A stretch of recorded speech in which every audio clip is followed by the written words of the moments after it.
पाहताय प्रहार टीव्ही, सत्यमेव व्रतम।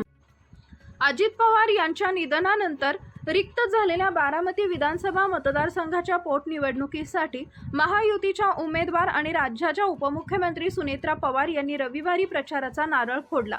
या निमित्त बारामतीत आयोजित सभेत मंत्री अदिती तटकरे यांनी अजित पवार यांच्या स्मृतींना उजाळा देत भावुक भाषण केलं होतं।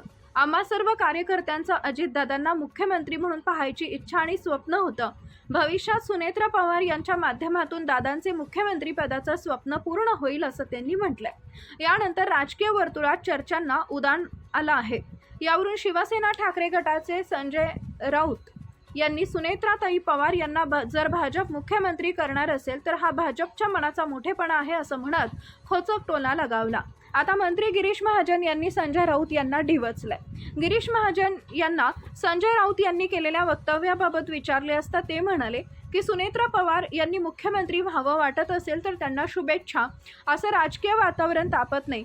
संजय राऊत यांनी मागे म्हटलं होतं की पंतप्रधान पदाचे उमेदवार उद्धव ठाकरे आहेत असं म्हणत गिरीश महाजन यांनी संजय राऊत यांच्यावर निशाणा साधलाय। संजय राऊत यांनी पत्रकार परिषदेत म्हटलं होतं की अजितदादांना मुख्यमंत्री होता आलं नाही। सुनेत्राताई पवार यांना जर भारतीय जनता पक्ष मुख्यमंत्री करणार असेल तर हा भारतीय जनता पक्षाच्या मनाचा मोठेपणा आहे। देवेंद्र फडणवीस दिल्लीत जाण्याआधी वारसदार म्हणून एकनाथ शिंदेंपेक्षा सुनेत्रा पवार यांची निवड करतात की काय असं मला त्यांच्या बोलण्यात जाणवत आहे असं त्यांनी म्हटलं होतं। दरम्यान शरद पवार यांच्या अस्तित्वाशिवाय बारामती आहे का?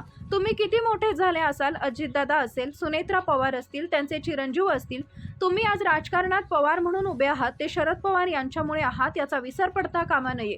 तुम्ही कोण आहात, आम्ही कोण आहोत? आम्ही सगळे ठाकरे या नावामुळे आहोत। ठाकरे या नावाला वैभव आणि गौरव हा बाळासाहेब ठाकरे यांनी निर्माण करून दिला।